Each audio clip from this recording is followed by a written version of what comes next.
Yes. Yes, I'd like you to elaborate more on the how bad drug wars affect African Americans and basically like the convictions between crack and cocaine. I'm Elaborate sorry. more. Rephrase, I didn't quite catch all of it. Just talk about how bad drug wars affect African Americans and how basically the difference in the conviction between crack and cocaine. Okay, well, first of all, I'll give you a quiz here since we're in school. Is there any difference in the amount of drug substance abuse between white rural Americans and inner city African Americans? No? What's the difference? Well, you got more cops in the inner city. You got more density of people. If cops patrolled Idaho or Utah the way they patrol Overtown, you know, there would be open war in Utah and Idaho, okay? But they don't do that kind of policing there, so you don't have nearly the same type of arrest rates, etc. You don't have the profiling. And so from a criminal justice standpoint, there's a fundamental difference in the way we police communities, okay? That's a big part of the problem.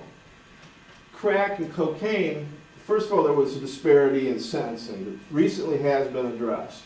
Okay, but you do much more time for crack than you would for cocaine.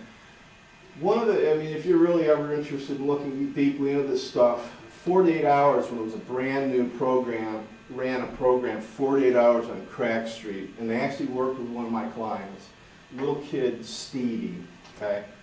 Stevie was a little dope fiend, crack addict. I have a lot of names for Stevie. 48 Hours made Stevie look like a total fiend, and he was, but they made his family seem just so innocent. They were victims of Stevie. Well, I knew Stevie's family, and they were not victims, okay? They were extremely dysfunctional. Stevie was a product of that family, okay? Big time. Crack was not the problem.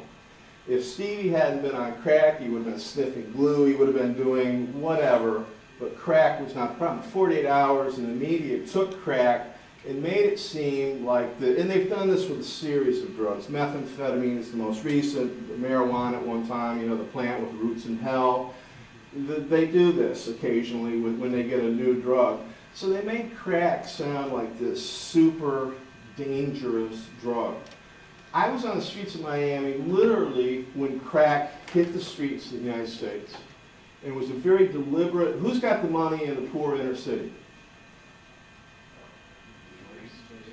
No, well, they end up with the money. Women. Welfare checks, okay?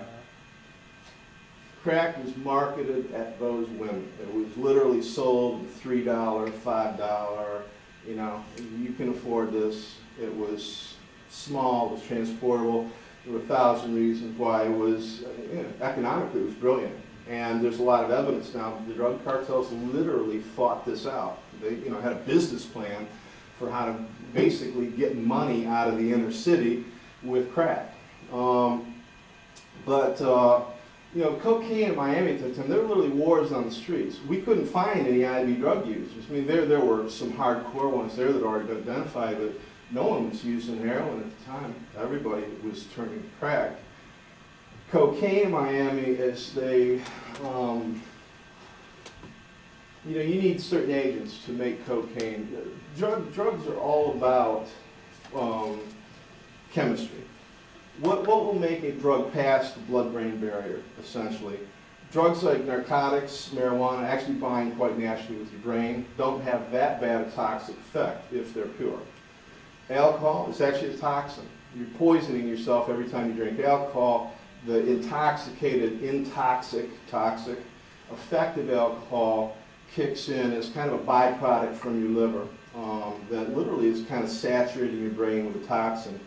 Cocaine, to get past the blood-brain barrier, has to be changed from an alkaloid, and they always treat it with some kind of benzene or something, some oil-based product that makes it past the blood-brain barrier, okay?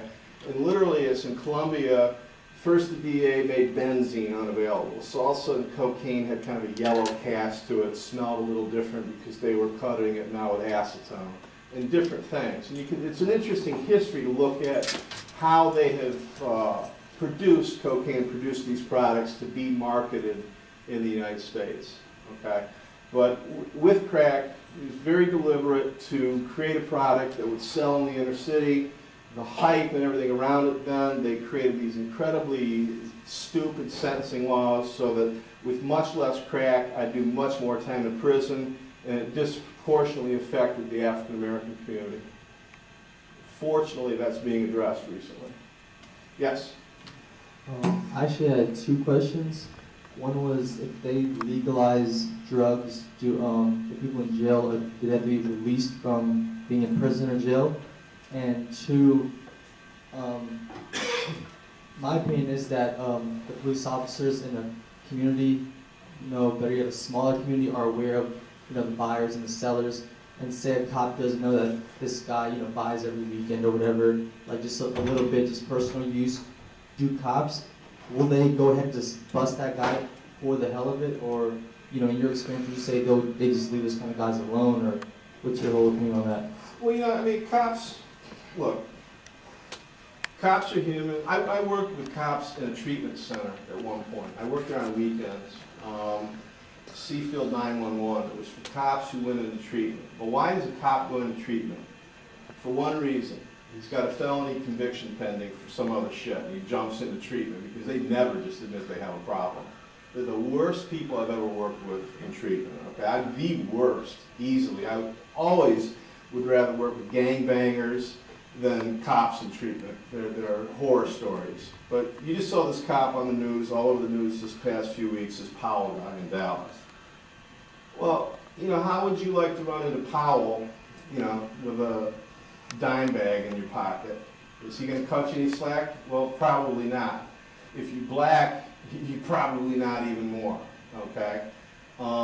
So every cop's different. The truth of the matter is, if there are almost 40 million people that smoke occasionally in this country, very few of them are actually getting busted. And so that really leads to the conclusion that enforcement is actually very lax. And that people know that if they're careful, they can get by. But again, that leads to that corrosive opinion about criminal justice system. Am I getting busted because it's wrong, or am I getting busted because this guy's just got an attitude today and he doesn't like me? I actually let a citizen slide or whatever if we did see that he was more careful or whatever. Would he actually? Because I know there's people on the road smoking. I know there's cops that are aware, especially at a certain time, like a certain amount of people are drunk or high or whatever, and cops do actually drive behind them and then just try and go somewhere else. Do they actually, do you know a cop personally who would say, this guy's just running a car, but I'm just Well, again, cops, they're human and they make judgments. Sometimes they're good, fair judgments. Sometimes they're judgments based on prejudice, based on attitude. I got pissed off today because I was fighting with my wife last night.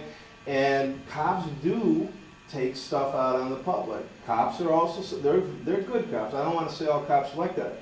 So, I'll tell you this. When I was the MP at Fort Hood, I pulled over a guy in the parking. They're just standing out in the parking lot one night, so we roll by, get out, and kind of check him out.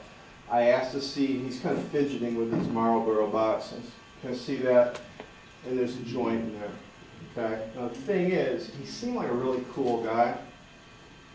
And I'm standing there, I got kind of the power of, not life and death, but I can make his life miserable. At Fort Hood, we had the correctional confinement facility, Charlie's Chicken Farm, and if he got busted for that joint, he would have been in there for 30 days, and quite frankly, that was just short of torture, okay, being in there. I mean, they dogged them for 30 days. And I made a judgment, and I've always wondered, did I do the right thing? Not for him, but why the hell didn't I cut someone else's slack?